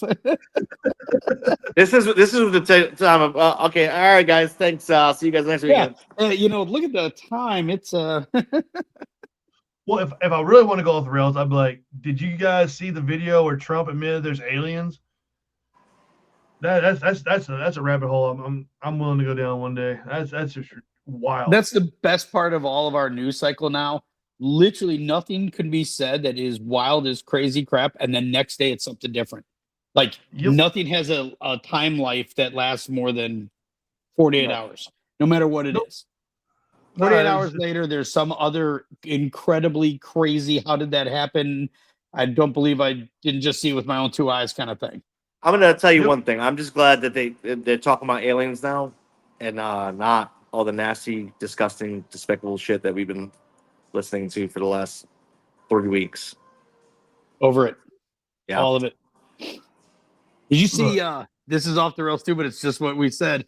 They had all over the internet today was Corey Hart and Pink are getting a divorce and they're getting separated after 20 years. She put a live stream and she goes, well, that's news to me. Yeah. And it was news to my 9 and 14-year-old child today too. So that made for a fun day for me. So we really appreciate Us Weekly, TMZ, People Magazine. Really helpful that you guys decided to do that. So Corey and I, we're going to have dinner tonight with our kids and have a fantastic time. And we're going to talk about how, you can't always believe what you read. First of all, Canada has always been a group of fucking cheating, poutine eating fucks. Like that's all they do. Canada's not worth shit. I will personally go to war one on however million. Actually, there's probably like several thousand Canadians living there. I don't know. I'll go to war against all those fucking Canuck motherfuckers. fuck Canada. Just fuck Canada right in the end. Leave the 51st state alone. Greg can be all Canadians paintball team he wants to be. I've been very polite this whole podcast and not dropped F-bombs, but like fuck Canada. Just fuck right in the ass. Canada is a garbage country that needs to be nuked off the damn face of the earth. Fuck them. Like hate Canadians. Like they were fine. I actually went to Canada as a teenager, and it was fine back then. But like it's a communist country, like that's hiding behind like whatever the hell kind of democracy they have, which they worship a queen for some damn reason still. But they're communists, and it's fuck them. They just need to give up and like just let us take over, and everything will be fine. Some Canadian girl really hurt our boy. Had to be. Some Canadian girl broke his heart. Shook up his world with some maple syrup. They broke my heart by he woke up. Why am I sticky? Like, okay, maple syrup is the only good thing that comes out of Canada, and we can get that. Their beer's pretty good, and I'm not even a beer guy. Look, we can make beer anywhere we want to. That's true. That's true. Like they should like saw Team USA on the ice and just given up instead of doing what they're doing now, crying about everything. Fuck Canada. Curling is a great sport, by the way. I appreciate you bringing that up. 100%. Awesome sport. I would love to learn curling. I would love to just be there when Team USA beats them at curling. I'd It was be happy. Winter Olympics, and to give you a time frame, I had to have a foot surgery, so I had to sit on a couch basically for 2 months straight because it was like the bottom of my foot, so I couldn't put any pressure on it at all, or it would separate the surgery. It'd be really bad. So I had to just sit there, and it was dirt. And I was on some fantastic make your foot feel better meds at the time. Yeah. And my options were Anna Nicole Smith had died, and Who Gets the Kid trial, or Olympic stuff that they didn't show in prime time. So curling. And I watched curling every day for like 3 weeks, and I had just the right amount of meds in me that I like see in the Matrix, man. Like I was into it way more than you ever should. I started caring about it. And one of the best parts of the whole thing is I loved listening to the non-English speaking countries yell whatever it is they were yelling at the top of their lungs. For some reason, I found it really amusing. Just some German dude just 9 and just freaking out over something. Some guy brushing the shit out of it, and then you watch them make like some really wild ass shot. Like that wasn't accidental. That dude made that happen. Like I'm kind of getting into this. This is kind of cool. So, and the fact that the American men's team at the time looked like everybody's dad at a barbecue. Yeah. They all had kind of guts on them. They're just shy of wearing like the curling version of like the New Balance white sneakers. Like they had the cheesy mustaches, the whole thing. Like these guys look like, 4 dads you'd see at a like weekend softball game as coaches for like some, teenage girl team. Like it was just a riot that these guys were the Olympian champions. Well, it's like it's a sport you can watch and you're like, man, I can do that, and then you keep watching, you're like, but I had to train and like I had to like do this every day and get better at it. So I can't do this, but it's still cool. It is cool. It's just like bowling. Bowling's the same way. Like you're like, bowling looks so damn easy until you start trying. Yeah, I'm just happy when I don't fall down when I bowl. I get better when I'm drinking. Like I get way better when I'm drinking, and then at some point I get way worse when I'm drinking. So like there's a happy medium in there. I gotta stay at it, but like I never do. I said that about mechanical bull riding. The best mechanical bull ride I've ever seen somebody do is a guy who never done it before and was absolutely loaded, and he just couldn't throw him. He didn't have enough balance left to get off balance. He was just a big wet noodle up on that thing and just doing his thing, and it was fantastic to watch because they were trying to launch his butt, and it was not going to happen. What they don't tell you about mechanical bulls is like it's a hard metal with like rough edges on it. So the next morning you wake up and your thighs are raw. Yeah, like, you don't notice it because you're drinking enough to go get on the bull, and then the next morning you're sober and it sucks. Rocky Trucker, me, Keith Kaminsky, and I'm forgetting who else was the 5th. We did it in Sturgis all together. And Keith's a cowboy. Like he's a legit cowboy guy down in Texas. He did great. He was fantastic. The rest of us have no idea what we're doing, and we just kind of decided to try it. Oh my God, the next day, like the inside of your thighs are black and it hurts to walk. Like we're a mess. And Keith's giving us the whole rookie thing, like you guys, city slicker, that kind of crap. But it was a riot because he was also really good at it because he knew what he was doing. The rest of us, I was probably launched off in 30 seconds. Like going, peace. I'm accepting my fate. My drink's sitting inside. Rob's Diet Coke is sitting inside. It's Jameson and Corona, sir. Jameson and Corona. Lonnie has one of your jars for sure, maybe the second one for next week. She's been treating her coffee well. Good. Yep. I'll see if I can make her another batch before I come. Dude, you would probably get a rare Lonnie hug out of that. She's a fan. She's got we got 2 weeks after the game, we have different producers doing an airsoft game by Nate, so I'll go there and be part of it. And those guys tried her Christmas cookies at the last thing.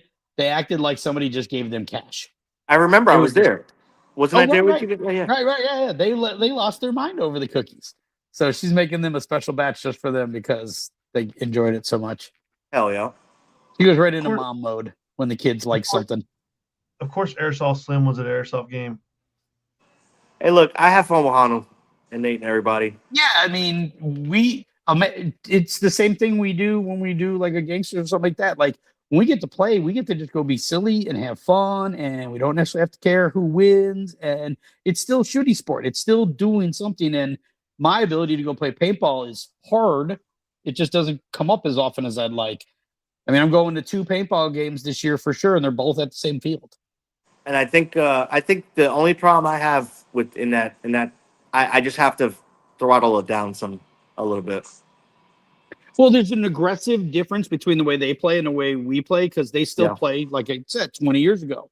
The second they get contact, they kind of tuck in, and we're going to have a 50-50 gunfight while we tactically try to move around. Paintballers are like, bang, you went in and aren't looking. I'm going to absorb that ground. I'm going to run you down. And so it kind of freaks them out when that happens to them. So, like, it's a good playing tactic. But if you really run them all the way down and tag them, they get up kind of sour about it. So you have, because they're just not used to it. It's just not a commonplace thing. Now, it will be someday, because, you know, once they realize, hey, that's a technique that works really well, you know, everything we do now in paintball is you know, proven over time. I know one of your guys has that footage, though, of me running down that whole left side. Oh, 100%. Oh, Running. Dog, running. No, actually running. Now running at, you know, Rob or my pace, but still running.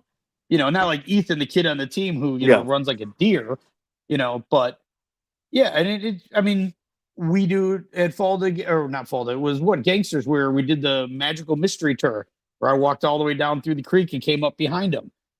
The only thing stopping me from doing that again is that was one of the most miserable walks out up a hill to get on top of a hill to realize there was still another whole hill on top of that hill. I'm like, I'm never coming to this side field again. I don't want to win that bad. when you're at command decisions, you have to understand, like, you can walk out there as far as you want to, but you have to walk the equal distance back. Right. It'd have been better for me to turn around and walk back the way I came, and go all the way back through my own lines, than going up the Warsaw side, up the big open way where you could drive with the vehicles. Yep. Like, you get to that plateau and you're like, you see this crest up ahead of you, and you're like, yeah, this is gonna suck because that's a high, long walk. And you get to the crest and you realize it's a short plateau, and then there's another whole hill on top of it. I probably stopped like 3 times walking off the field just to be like, I just need a minute. My legs are burning, my calves are killing me. Like, I don't even care if you shoot me again. Like, Jesus. Like the last time I didn't play in a tank because I was a gangsters. My right side of my nose was just completely closed for the DVS, and like I was having to stop multiple times. Like I couldn't breathe. Like just going up the hills. I was like, I'm done. I gotta stop for a minute. I'm about to take my mask off on the field and just don't give a shit about my eyes right now. It was the first time ever at a game that I had to stop in mid-walk. And this is back on our side, just up at that little, between the level field, there's the tank path that you can walk on kind of all the way around. I was walking out on that tank path after we were fighting down the chop house or whatever it was that was down there. Just walking back from that, just randomly walking back. And later in the day, and like both calves went like this. And I could feel it just starting. I froze. I'm like, don't move, don't move, don't move. One more step, and they're both going to lock up, and then that's it. Like, you're done. Yeah. You're going to have little golf balls under your legs. You're not going to be able to walk at all. So I'm just standing there, and the ref kind of walked by, like, you okay? I'm like, both calves are about to cramp. I'm just pausing.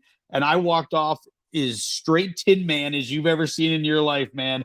I didn't bend nothing. I didn't let anything even flex. Just teetered my whole way out. And luckily, it was like 30 minutes left in the game. We went out to dinner that night, and we literally stopped at the grocery store, bought a jar of pickles, and me, Lonnie, and Nate, Eric, and just split an entire jar of Clausen pickles, like just pound them. Yeah.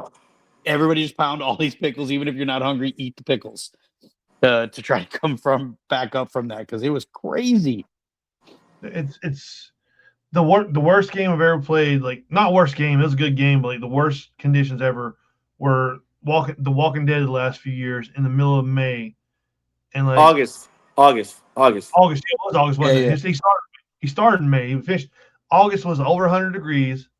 It's big ass field, and like nature was against us because there were like yellow jacket nests everywhere. So like, And then as every we- time you got into the shade, dude, the fucking mosquitoes would eat you alive. I literally walked through a yellow jacket nest because I didn't want to walk around it. I was like, you know what? I've already been stung a couple times. I'm good. I'm walking straight. It's the shortest path. Just I'm walking through. accepting your fate. That's like done. that's like the one year you guys did Templars at Black Ops. Remember? Yep. That one season? Dog. There was fucking pterodactyls in the woods.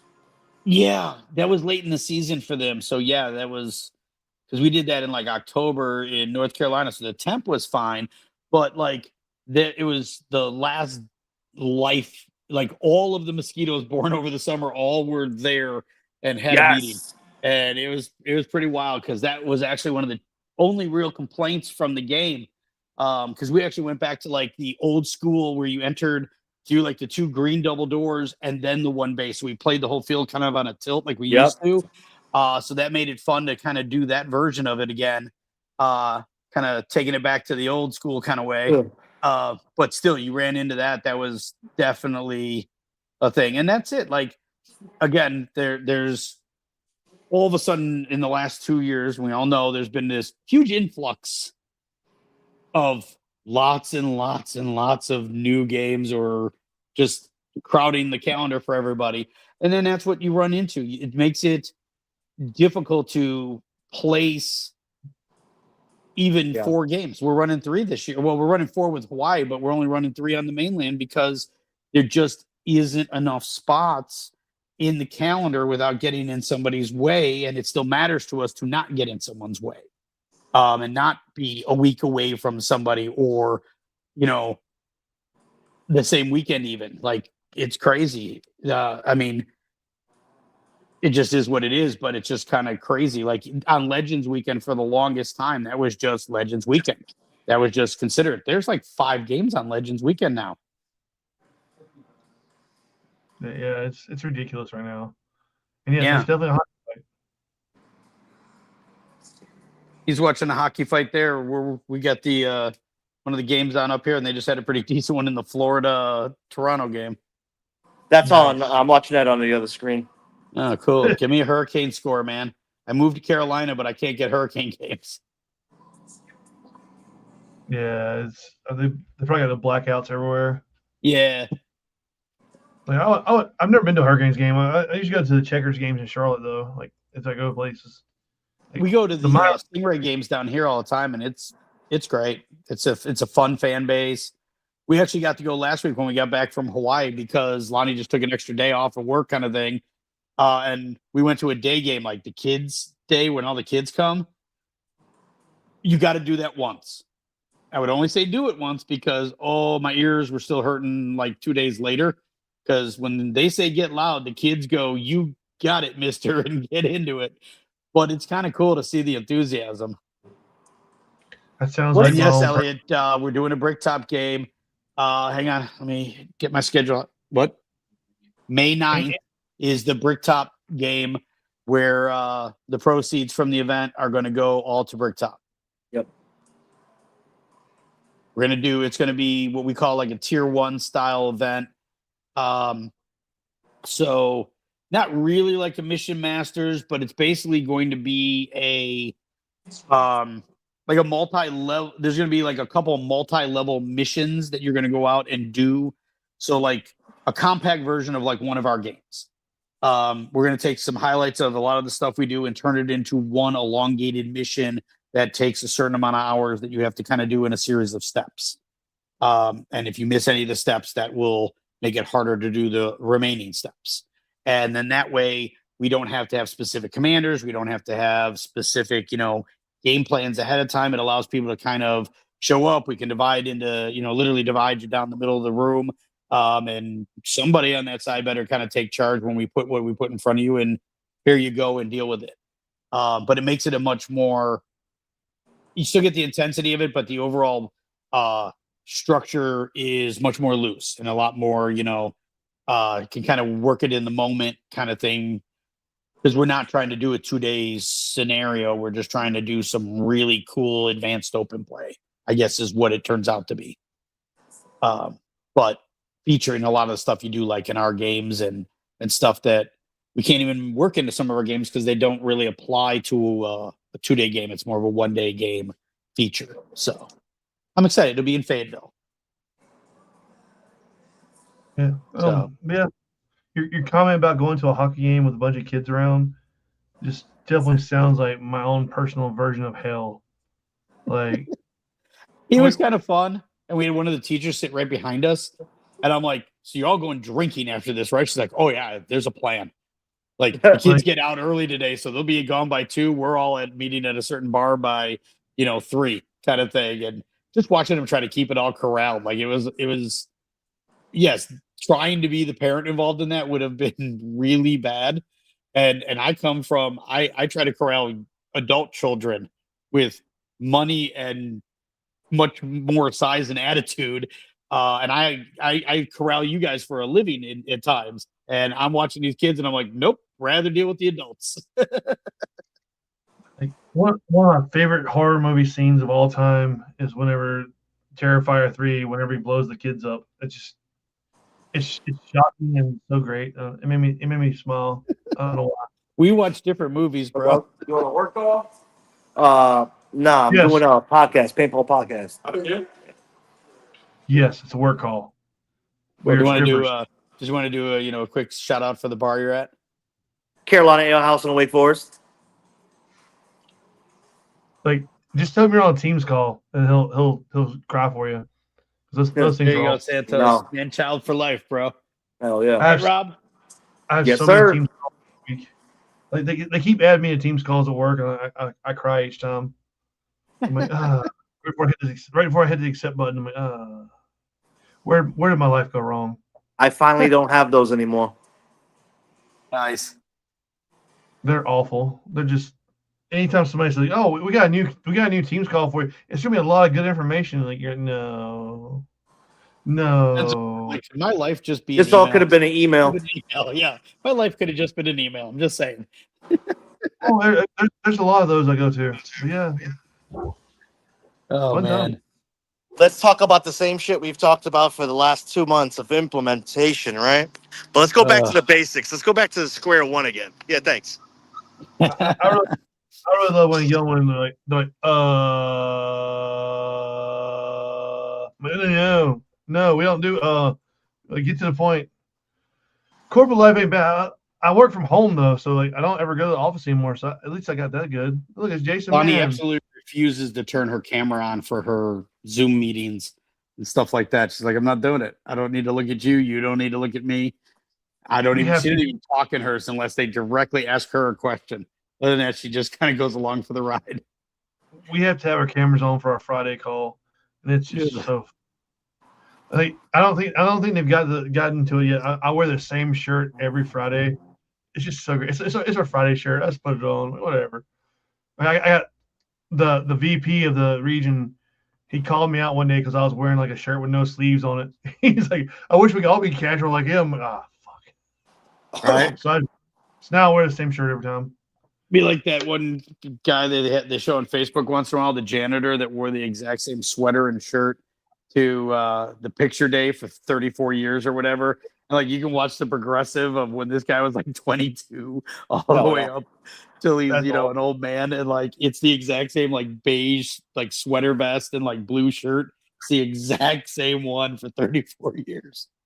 Like that's trolling with effort. I've been wearing mine for like the same shirt for like every Friday for like at least 6 months or more now. But like now it's fucking huge on me. I gotta get a new one. It looks like a hospital gown on me now. It's just so fucking big. I'm like, Well, see, now you got to go to the gym and fill the shirt out with muscles instead of cheeseburgers. I still got like 35 more pounds to lose before I'm happy. All right. So, or you could just say like me, the fluff life. You know what I mean? No. Extra cuddly. Extra cuddly. I keep this build for all the hugs I give out because it makes me more cuddly. I'm a great spooner. I'm getting old now. I know. I'm getting old now. And like, you don't want to be heavy when you're old because then it just tears your body up. So like I'm trying to like lose weight so I'm not a cripple when I get older. Yeah. Says the person that plays this contact sport. Yeah. I've already got bad knees. Right. So, And he's already been half rebuilt. Yeah. 69% bionic. I mean, I get it. That's why I do the yoga every day, man. It's the only way I could still go out there and do this stupid shit at my age and my size. To be honest, I'm the second wave. We were playing this past weekend, and I'm shooting. These guys are like, we got to run across this alley. I'm like, do I look like I run? How about I'll hammer the window. You guys run. So I'm just blasting away at this window. I'm like, go, go, go. Elliot, you could just use cocaine like a normal man. No. I'm definitely on GLP-1 and TRT. So yeah, I understand that exactly. I feel good. Like life is good right now. Yeah. Wow. I'm almost done getting my new grill too. I got like a few more teeth to do. I'm done. I'm like, ooh, I got everything changed on me. I need new ears. The only thing on my face I haven't changed is my ears. I need to do some of those. I mean, I told him he was pretty before, but he clearly didn't believe me, or he thought he could do better, and he's just rebuilding it all. Yeah. Once I start being able to see, I know you're lying now because I can actually see. So. Yeah, but we wanted to keep keep you off the ledge, man. Like if anybody's debating on whether or not to get cataract surgery, do it. It's fucking amazing. Santos. Yes, I do run and dive. I just beg Blue to tell everybody it's in slow motion because then that sounds better when you see it. Damn. Staph infection sucks. Oh, that's it. Almost took me out in the hospital after my arm surgery.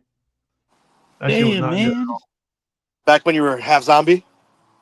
Back when I produced that zombies game and like everybody's like, your skin looked gray. I'm like, yeah. I was dying. Like in case you guys didn't notice that at that point I was dying. I have no idea what the pellets are. I'm not sure what those are. That's weird. I don't know what that is. I found out just. I think you got to boot them.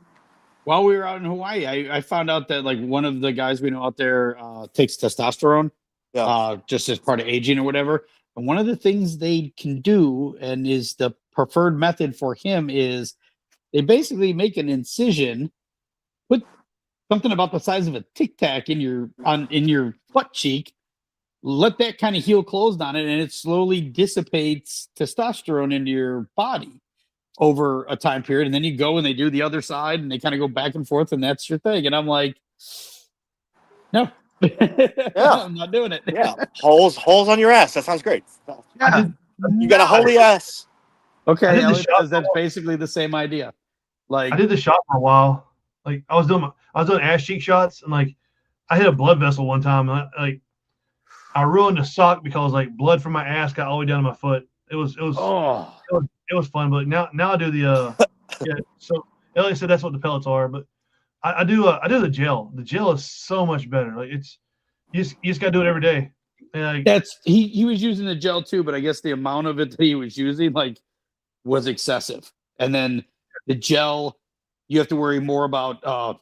You've got young daughters, and apparently there's some transferability from your skin to their skin kind of thing. So that was something he was really concerned about. So he stayed away from it. But I don't have kids around, so I don't have to worry about that. But yeah, I put it on my shoulder, and like once it dries, I put a shirt on and I'm done. So it's not gonna move around to anybody else. But like, yeah, I know the dogs. They'll be all right. Dogs walk around swole as hell in the house. But the shot was all right.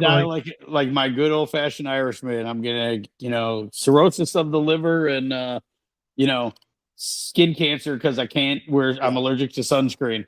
So I'm gonna go out like that because fuck it. I can't wear it, but I am not leaving being in the sun. That's my happy place. So I'm just gonna have to accept my fate. The first thing they tell you to do with the gel is not to put it on your genitals. Like they tell you that several times when you first get like it's in the notes. It says don't do it, and then they make sure they tell you not to do it because apparently people have done that before. Rub one off with the gel. Yeah, this is the people that need instructions on shampoo bottles. like think about it. I always joke whenever there's a warning on something, realize somebody did it. Yeah. Yeah. Whatever the ridiculous warning is in some sort of service manual, realize totally that somebody went, you know what? I got an idea. There are so many people on testosterone replacement. Like if you see a guy that's over 40 and he's like his body has changed for the better, he's probably on testosterone. Well, sure. Like it's a good thing to have though. Like I love it. Like it makes you feel better. It just changes. That's what he gives you says. He says he sleeps better. He wakes up more refreshed. He's got higher energy. And he's already an energetic guy. So like he's energy guy now. Like he's full on, and him and Nate got to talking, and we all could have just walked away. Like they were peas in a pod, man. They were both talking 90 miles an hour, doing their thing, and this and that and the other thing. We're all like, they don't even know if we're here. We could all leave. They wouldn't notice for an hour. I say it makes you feel like a kid again for the most part. Yeah, you feel 25. I'm still a kid, so I'm good. I'm still a child. Man child. It happens, but yeah, it's a good. We need a shirt. We need a release your inner man child. Swag. Man child isn't the insult you think it is. Release your inner child, and then like have a picture of Epstein's Island. Oh, never mind. No, see, that's where we would go with it, and then then we get in more trouble. Oh fuck! Wow, you cross the line when Rob stops for a minute and goes, "What the fuck?" You've crossed some sort of line right there, dude. When Slim Thickie gets judgy. I'm telling you, that's something I'm not touching with a 10-foot pole. And it's canceled. That's how you get canceled. It's great. Yeah. It's very anti-Semitic of you. Why is it anti-Semitic for? I'm going to bail because we've been on for 2 hours, and I'm starting to get the look from Lonnie on the okay, you guys are talking about nothing to do with paintball at this point. All right, HR's pulling the plug. No, but she's definitely here. Yeah. She's very enthusiastic about our current conversation. Well, in that case, I appreciate you guys being on. Appreciate everybody watching. We got a show tomorrow night for Nature's Paradise. So everybody tune in. Love you, nerds, and we'll see you in like a week. Like 7 days? Weeks away. 7 days? 7 days, man. I'll be there Thursday. All right. Yep. Yeah, I'll be there Thursday as well. Too, so sounds like we might need an excuse to go get Shogun or something. You're twisting my arm. Oh God! I'm doing it from here. It's stocky, but I got a long reach. God. All right, you goons. Later, guys. Next week. Do I want to play after? No. What the hell? All right, it's giving me some crazy shit.